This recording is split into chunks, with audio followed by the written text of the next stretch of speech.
Welcome to our Business Bootcamp workshop today for military spouses.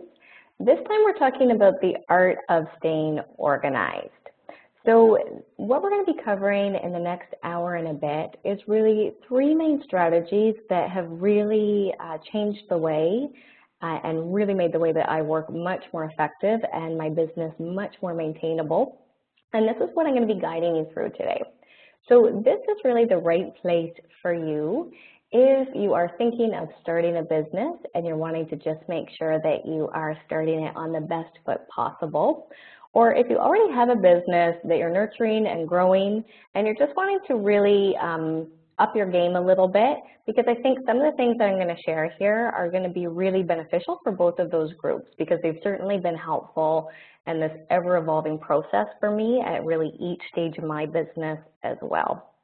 So I really love this topic for today because one of the things that I've noticed is really common in all of the women that I've talked to who have businesses, and my own self included, is we kind of tend to do this pendulum swing between feeling really on our game, really excited, really full of ideas, really charged up, and then that kind of often swings over into this place of overwhelm and sometimes frustration and confusion, and this place where that overwhelm can just start to almost feel a little bit paralyzing, and it can feel a little bit like we're almost just stuck a little bit and spinning our wheels.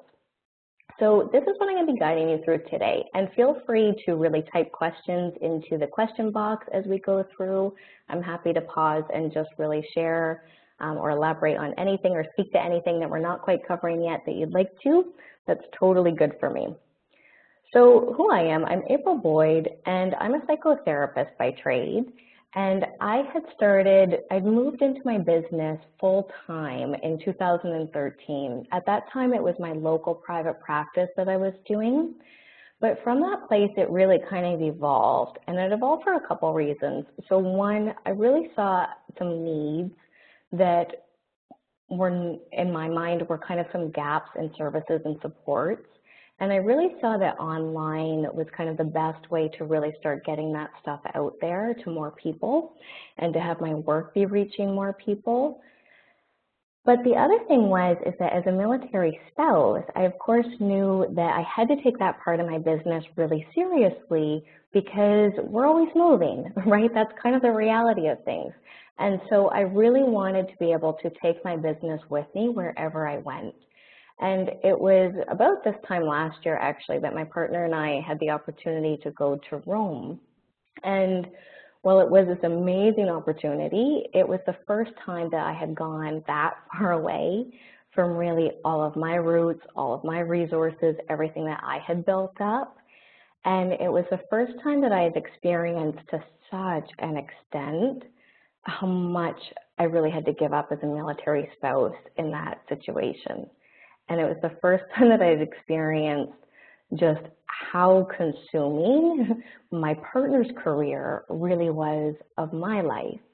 And it was challenging, to be really honest. And at that time, I became really, really aware and grateful of how much having my own business that I was still able to do and keep with me made such a difference for me, right? Both emotionally, financially, being able to have some of my own independence, and also being able to have my own kind of creative outlet where I was able to really maintain parts of my own identity that were tied to my work and my passions, no matter where I was location-wise.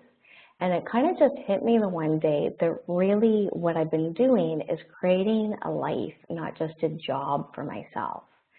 And the amount of freedom and opportunity that has really opened up for me has really exceeded any of my, original expectations when I was first building my business.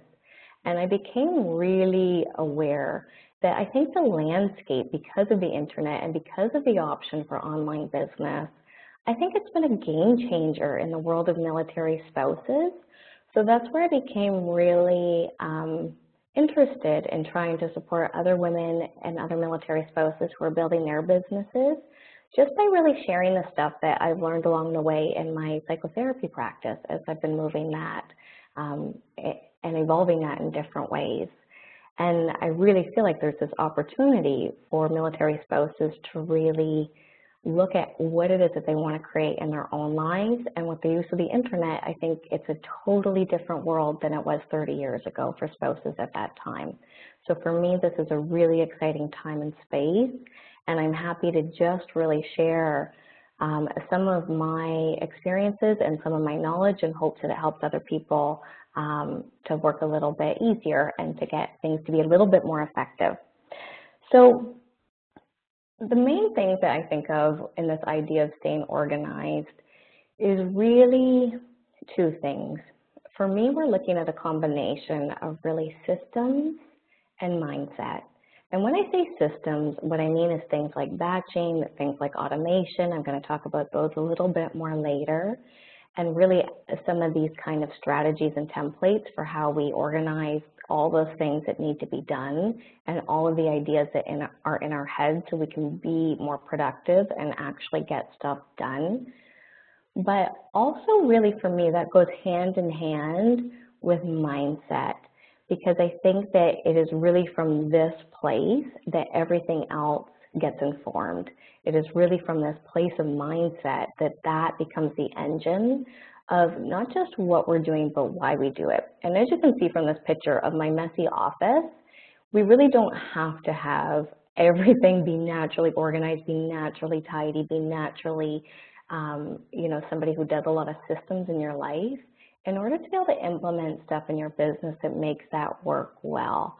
So it doesn't matter if your office or your world is messy, as long as you're crystal clear on your vision. And this is what I'm going to be guiding you through today. So the first strategy I'm looking at is really prioritizing impact over busyness. So let me ask you a question.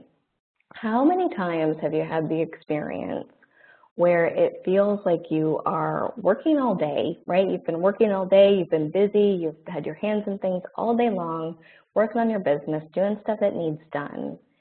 And at the end of the day, it's hard to pinpoint what you actually accomplished. Let me just know, even in the comment box, if you can relate to that idea. How many times have you had that experience where it feels like you are working your butt off, but that feeling of that gnawing kind of low-grade anxiety and overwhelm of everything that needs to be checked off your list is not really checked off, right? I think that's just kind of a really human experience.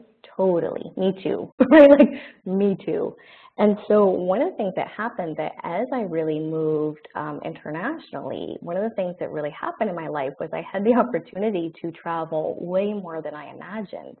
And so I had to really, really start getting good and putting my attention at how do I be working smarter, not harder? How do I get more done with less time? And one of the main things that has really anchored me in this is the idea of prioritizing impact over busyness. And I think that when we look at some of these statistics, when they talk about, these kind of horrible rates of how many businesses fail within the first 5 years and that kind of thing, part of my theory on why that is because we can be working our butts off, working our butts off, but if we're not really putting our energy into the right things, we become burnt out, we become exhausted, and we never really get the traction or the success that it takes to make our business be sustainable. So just in the comments that say, sometimes business is important, a marathon approach, you will not have a product every day. Yes, and I think that's a really key difference, right? Is we're doing the marathon, not the short sprint. And I think that's also a really key reason why people sometimes quit their businesses or give up, because they kind of say, okay, in 3 months, if I'm not where I want to be. And I have very much learned that really this is a long-term game.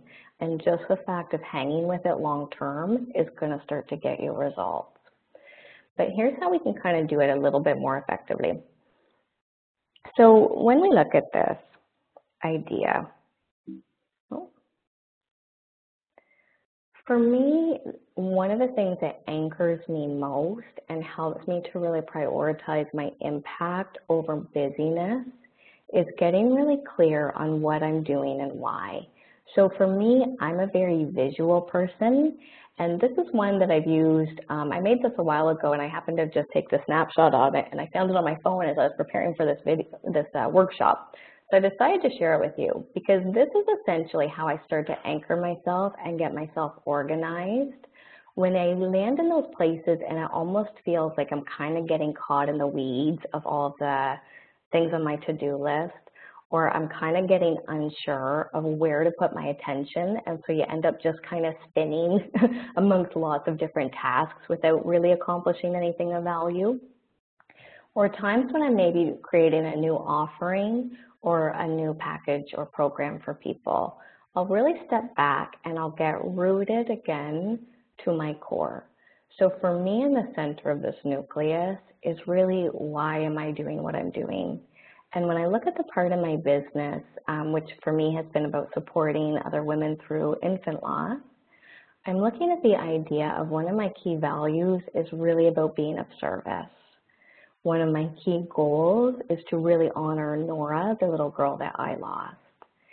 And I'm also wanting to really be living and connecting to my values of joy, freedom, creativity. These are the things I'm looking to cultivate in my life. And this why really helps me to get more clear on where I need to put my time and energy to do that. So as we move into the outer layer of the circle, I start looking at what is it that I want to be offering people really. And whether you're doing a service or a product, this pertains to you. What are you wanting people to experience when they come into contact with you, when they get your product delivered to their house, when they open up that box, or when they have that session with you, or they attend your yoga class? What are you wanting them to leave with really? Because this ring of our brainstorming circle is going to inform how you do everything else and what exactly it is that you choose to say yes to or no to. So to give you an example from my own piece, I'm wanting women to feel like they're connecting with others and have that opportunity. I'm wanting them to feel understood. I'm wanting them to feel like it is okay to return to life again, despite going through really difficult stuff. So this is really the kind of experience and touch points that I'm wanting to offer. And when I'm clear on that, I can start looking at how do I want to get those messages out? How do I want to get that experience out where people can actually taste it, touch it, have it? And so then I'll look at really where is the best place to put my energy to connect to those people. But it's from that place of getting clear first on what it is exactly that I'm doing and why, that I can make the best decisions on how to use my time. Does that make sense to people? And this is my kind of visual brain kind of mapped out here. The next thing that I do is really about kind of my monthly and my morning routines.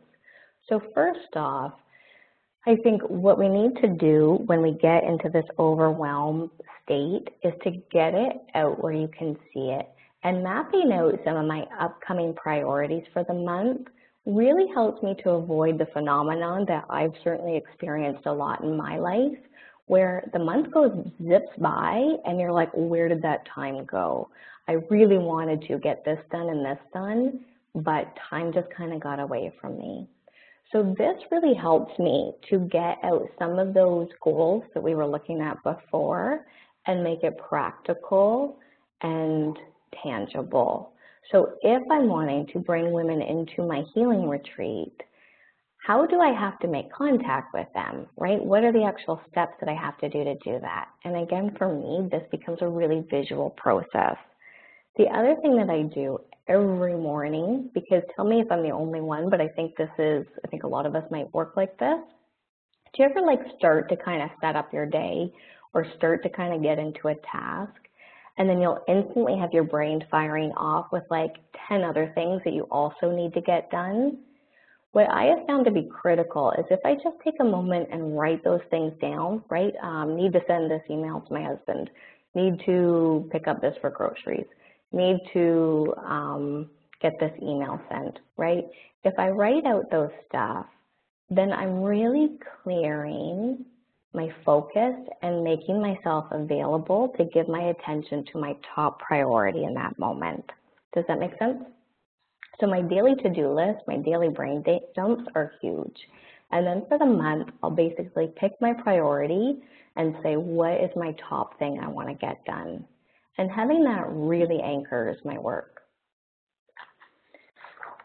This one question has been an absolute game changer for me. So I'm offering it to you here because if you take nothing else away from this workshop other than this one question, I think this is going to significantly change how you live and how you work. So the question is, what is the one thing that would move the needle forward? So especially the more chaotic my life became with traveling and all of these amazing opportunities, the one thing I noticed is that if I began my day by asking myself this question, what is the one thing that would move the needle forward towards that main goal that I'm chasing right now, I would feel so accomplished at the end of the day. I would feel like I was actually moving my business forward, and I'd be able to see really the tangible results of that. So when you even think about the stuff that's on your to-do list right now, because I know that's floating around in the background of all of our heads all the time, when you just pause to think about everything that's on your plate in this moment, everything that really is on your to-do list floating around there, which one of those things feels like your most important priority right now? What is that top thing that needs done? And what is that one thing, that one task that if you got nothing else done today but this one action, which one thing would help you towards that goal? So for me, this has really, really been a game changer. What is that one thing that would move the needle forward if you got nothing else done this day? So this ties into Eisenhower's decision-making matrix. So for me, this helps make this and our experience of our days really kind of concrete and visible in a way. So Eisenhower had basically created this decision-making matrix where he started to look at really the main kind of ways that he was spending his time. Oh, sorry, I'm just looking. Do you ask this question both for your personal and professional realms? Yes. So absolutely, I asked myself that question because for me, and one of the things I'm grateful for is it's a blessing and a challenge. Because I work for myself and because I work for home, my personal and professional realm are completely integrated. So right now I'm sitting in my office, it's in my house. So as I move through my day, there's always going to be those mix of that personal stuff that needs done. And I think really that's true for all of us, even if we're in an office, you know, with lots of other people around us in an agency setting or whatever that is. We always kind of are juggling multiple things at both times.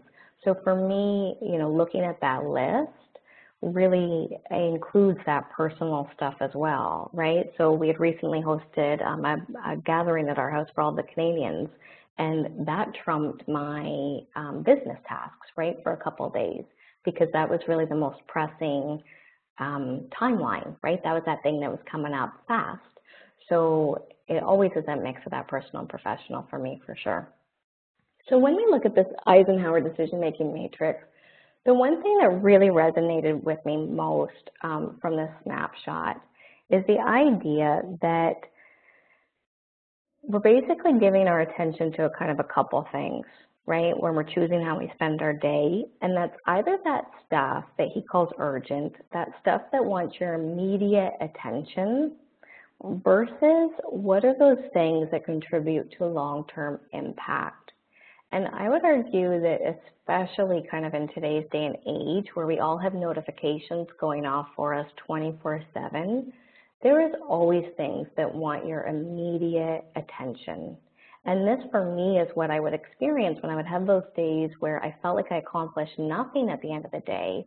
I had been busy, I had been working, right? I'd been giving my time to that. But when I look at that, I was really giving my time to things that were urgent. So somebody that sent me that email, right? I'd respond right away. The message that was coming in, I would respond right away. And because I was taking care of these things right away, the things that actually contributed to my long-term impact, it was easy to deprioritize that because they could wait. But this notification or this email that was landing on my desk in this moment, it felt like it needed me right now, right? Or it was the thing that was kind of it was the loudest. It was the loudest thing. So that's what would get my priority. And being in Rome was kind of an interesting experience because one of the things that it taught me was just truly some of the pace that we move it on as people that are kind of raised in Western culture. It's a different pace than there is every other place in the world. I very much encountered that when I would be waiting for a bus to come, and the bus would be 45 minutes later than what it said that it was supposed to be on the schedule. And I seem to be the only person getting really frustrated and annoyed by that. And it was really interesting to experience kind of a different culture's use and relationship with time. And for me, that helped me to give permission to say, why do we have this concept that says if somebody emails you, you have to email them the same day? This is not universal, right? This is not how everybody does things. Because in my mind, I had set these rules for myself without even realizing it to say I owe people a response within 24 hours. And I want to kind of just challenge you to step back and think about if you have that same rule, whether officially or unofficially for your own self. Do you have a 24-hour rule? Or what is that timeline for you? So for me, one of the things that has helped me to prioritize impact is really giving myself a bit of grace to say, you know what, the sky is not going to come crashing down because somebody had to wait 2 days for a response from me about something that really was not an emergency, right? And so there's times where that is still challenging for me because I'll sometimes feel, I had somebody send me a message and then 4 hours later they messaged me to ask me if I got their message, right? And when you think about it, like, when did we kind of decide that we owe each other an instant response? How did that become the new rule? So I really want to invite you to kind of just look at what are those pressures that weigh on your shoulders, and are you feeding into those because that really is something that works for you and something that you believe is the right way to do things and it feels good? Or are you doing that because it seems to be that that's the pressure, because it seems to be that that's what other people need and want from you? So I think that there's kind of this revolutionary opportunity to start really slowing things down. So, and to give each other permission to slow things down. Yeah, so someone's saying I need to get better at this, right? To stop replying to emails at 10 p.m. for sure. And so, you know, I think this is always kind of that challenge, especially when we're entrepreneurs, because it's on us, right? We don't just punch a clock at 5 p.m. and say, okay, I'm done now. And I know even when I worked for different offices, that was not my approach as well. So I'm not assuming that's the approach for people who are also working in offices. I know we carry, you know, stuff that we care about. We carry that with us. But, you know, the reality is when I moved into entrepreneurship, that is living in your system 24/7, right? It is there 24/7. And someone's saying that for me, the strategy is about getting it off my plate as quickly as possible. Yes, and I can certainly relate to that, right? That idea of responding right away is about clearing it off our plate as soon as possible. And so I certainly experience that and engage in that as well from time to time because it feels like we're accomplishing stuff, right? But then when we look at it, we really just kind of met everybody else's needs that day, and our top priority didn't happen. So now we are having to take care of that at 10 p.m. at night, or we are having to deprioritize our partners or our families in order to really do that task that did need done, because we actually prioritized, some of these urgent requests all day long. My second strategy, and this was perhaps one of my favorite ones, is really simplifying.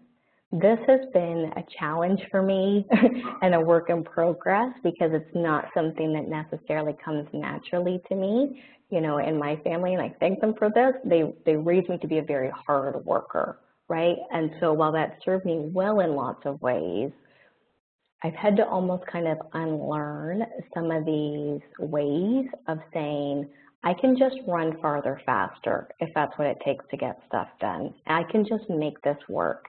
I don't mind doing the heavy lifting and grinding it out and putting in extra time.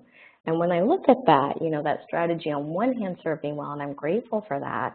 But when I look back, before I went to Rome, I was working probably about 70 hours a week, to be honest. And when I really step back and look at it, I love my work. And so, that comes easy for me in lots of ways. But to even just say that now, I used to work 70 hours a week, it's not comfortable to say that, right? Something feels out of alignment. And when I would look at the times that I was not sometimes available for some of the other priorities in my personal life because I was working, I knew I was off base, right? I knew I needed to do things differently. So one of the ways that it's really helped me to do that is simplifying. So one of the questions that I hear, one of the ideas I hear from women starting businesses a lot is this idea that, which social media platform should I be doing, right? We're supposed to be doing Twitter, we're supposed to be doing Pinterest, we're supposed to be doing Instagram, we're supposed to be doing Facebook, we're supposed to be doing our email list, we're supposed to be reaching out, making contact with people in person, we're supposed to do this, this, this, this. And, I heard somebody say this, and it really just hit home for me. Just pick one or two things. Just pick the one or two areas where you're really going to focus your attention on, and do that consistently. Because otherwise, this kind of chasing everything and trying to do everything and trying to check all the right boxes is not sustainable, right? It just really is not sustainable. So, during my course of business, as I've been kind of in this field longer and longer now in the online world, I see a lot of flames flicker on and burn out, right? You see people come on and be launching businesses or launching offerings, and then in 3 months later, you never hear from them again or see their stuff. And I think this is partly because burnout is real. So I'm really a much bigger fan of pick one or two things and do it well. The other thing that I really like in this is this concept that done is better than perfect. This is a mantra that I have to bring myself back to probably about 100 times a week, because my nature is to, I really want it to be right. I really want it to be the best possible way I can do it. And there's times where, that tendency is to keep reworking it. I still struggle with this from time to time, right? Of really what would be good enough. So there's times when I literally have to say to myself, done is better than perfect. Because this is one of those things that feeds into a whole week goes by or a whole month goes by and nothing concrete or not the right things or the most important things actually got done. But we really, really, really worked a lot and put a lot of hours into this one thing that maybe isn't even something that has a significant impact. So for me, when I'm looking at what areas that I put my attention to when it comes to really growing my list and growing my circle, for me, this is two things, and this is different for everybody. I'm really a big fan of Instagram. I love hanging out on there. So even though there's times when I'm like, oh, I should be on Pinterest, I know I'm just going to add more to my plate and I'm going to burn out or resent it or stop having fun with it. So for me, this is Instagram. And the one thing I do really recommend is your email list, right? This is one regret that I had, that really it took me a long time when I started my online business to really be offering an email list that went with that, to be having people sign up and actually subscribe to some of my content. And what I've since learned through various different coaches and business experts is that, they say the money is in your email list. In fact, they use the stat that various different people I've heard have said is really quite consistent, and it seems to be true for me as well. You can pretty much count on 1% of your email list signing up for or registering or buying whatever that offering is or that product is that you're putting out there. So this is a place where even when the rest of my life is really busy and various parts of my work go on hold. So for instance, when I was traveling a lot and that kind of thing, I'm not Instagramming all the time, but I would hang on to my email list no matter what. And I continue to send out my weekly emails and really be nurturing that part. So just kind of check in when you look at really where you want to put your energy. Where could you simplify that and just focus on doing less, but doing it better and more consistently? And what are those things that actually feel good to put your energy into versus what are those areas that feel more like, well, I should, right?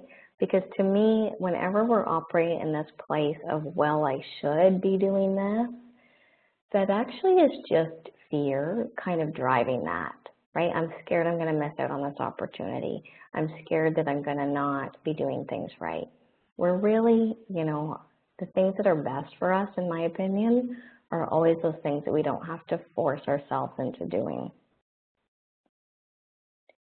So this other question was another game changer for me. I got this question from listening to a presentation by Tim Ferriss. And his question is, what if this was easy?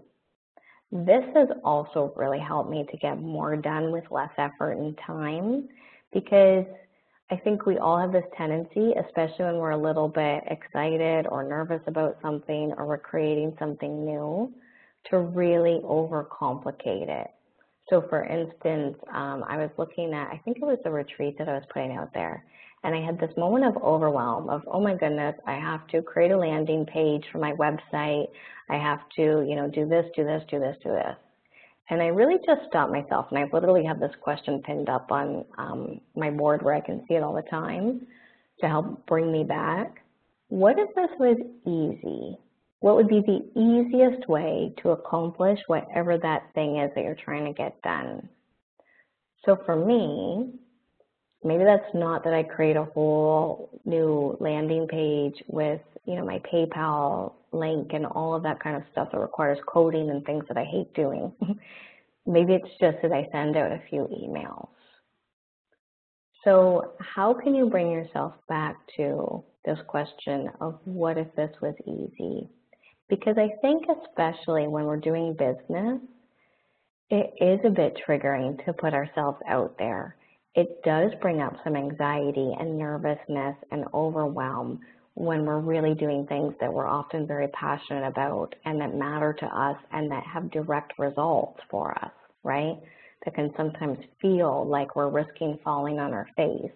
It can charge up, all this kind of emotion under the surface.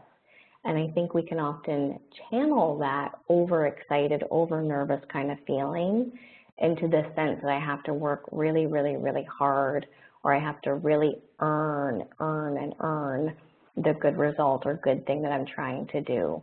And one of the smartest things that I've seen from some of the business people that I admire most is really this idea of working from a state of flow, working from a state of inspiration, working from a place where it feels good, as opposed to this thing where we are really forcing ourselves to see how far we can go on how little sleep and wearing exhaustion like a badge of honor, and saying that my value is based on how hard I work, right?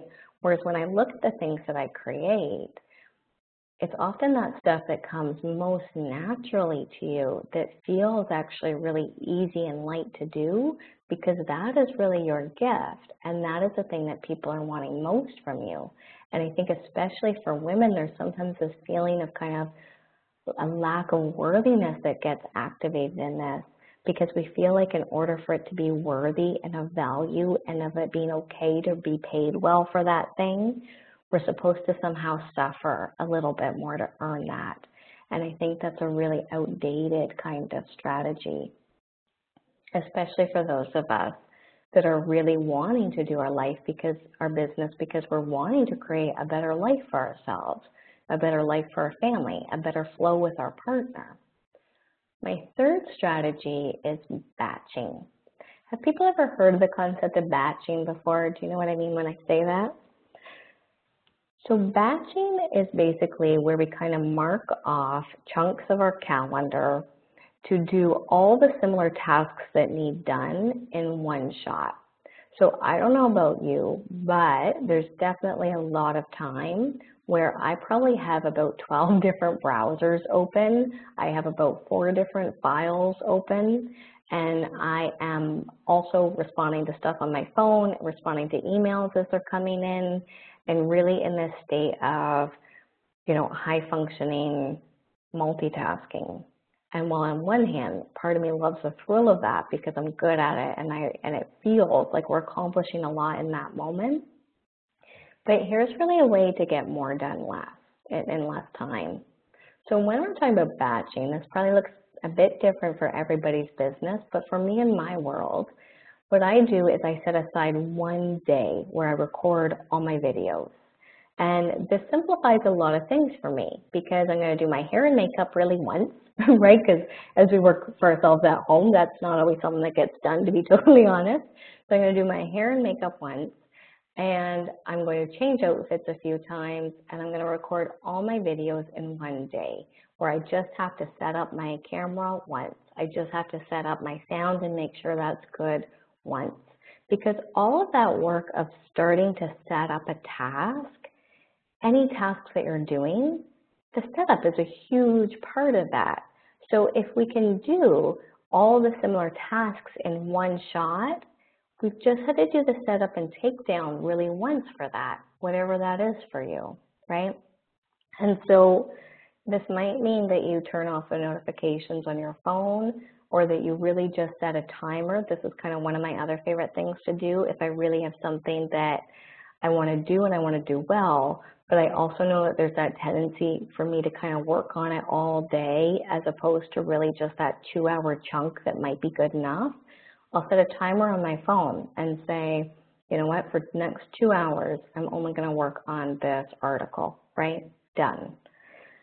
For this day, I'm really just going to work on the articles for that book I want to do, right? Whatever that is, we start to batch it. So if you're in somebody that does products, so let's say that you make baby blankets, right?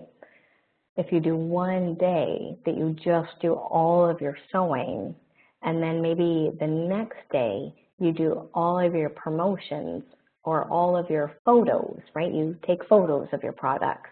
And then maybe the third day you do all of your social media posts. And this is one of the things that makes a big difference for me as well. So it was Jenna Kutcher. You can check her out. She's actually a great business strategist.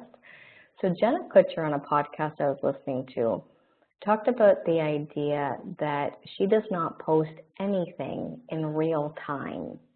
And I love that because what this means is that we're actually creating better quality work while increasing our presence and availability for what it is that we're actually engaged in this moment.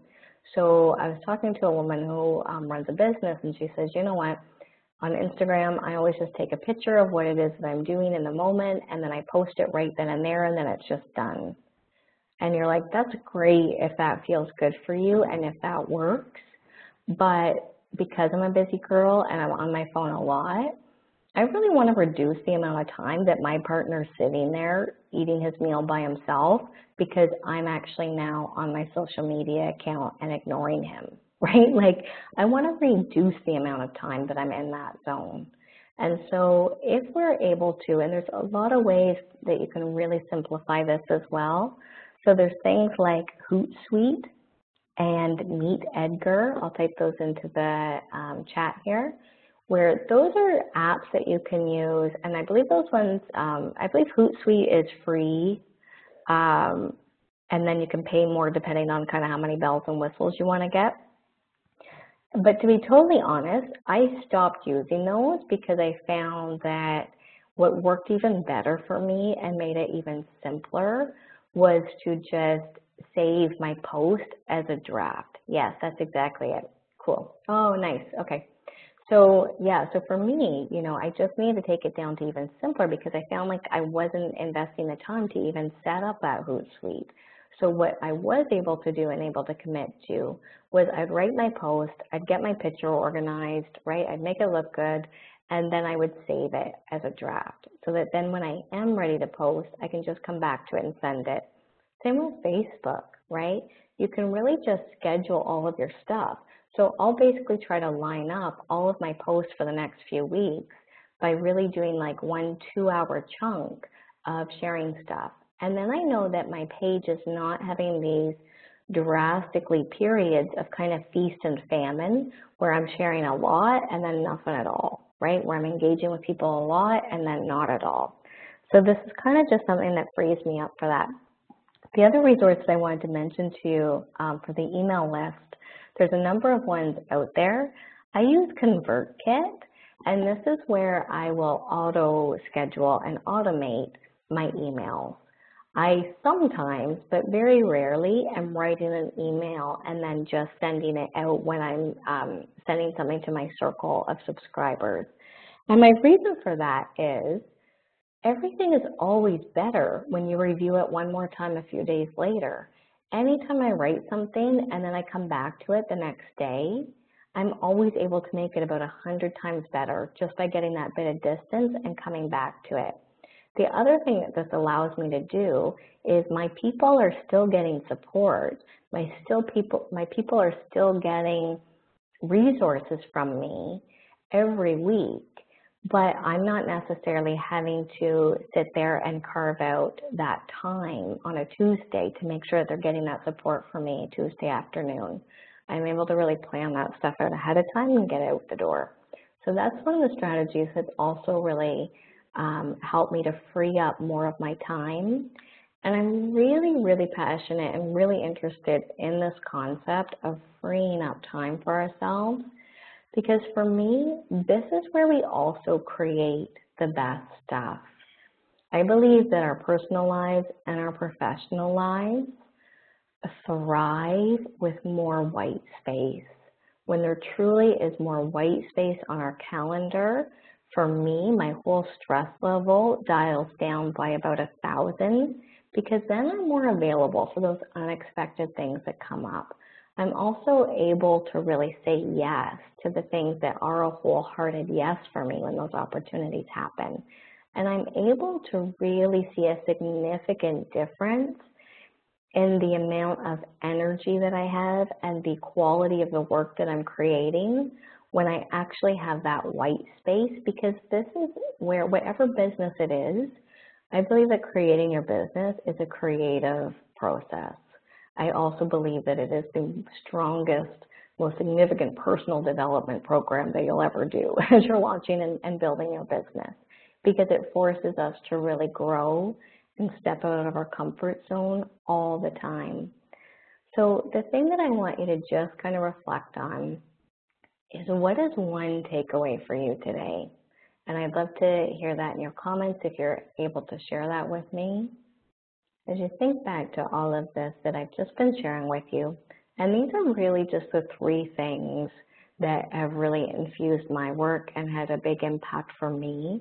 And so I'm offering them to you, but really you guys are the ones that know what fits best into your world. And so please always feel free to really take what feels useful to you and leave the parts that don't really quite resonate, because you're the best judge of that in your own experience. And my next question is, what is the one strategy that you're going to commit to start implementing starting right now? What is the one thing that you can pivot on or shift on or commit to start doing differently so that you can start to experience just that little bit more ease, that little bit more light, and that little bit more availability for all the things that matter most to you? And feel free to share those with me in the comments if you like. So I just want to take a moment to check in and see if there's any other questions for today. Anything else that people are wanting to ask about or are curious about? Anything that we haven't quite covered that would be useful for you to check in on?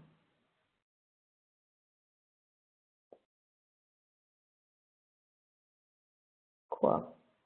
So if you want to stay connected with me, I know after the last presentation, people sent me kind of just a couple questions of things that they were thinking through, and I'm happy to just really share any other resources that I think might benefit you.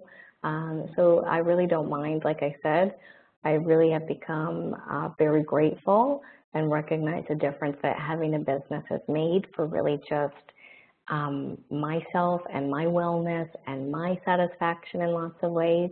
And I'm really happy to help support other military spouses in doing the same. So thank you so much. This has been really nice to spend this time with you guys. And we will see each other possibly for our next one next time. All right, take care.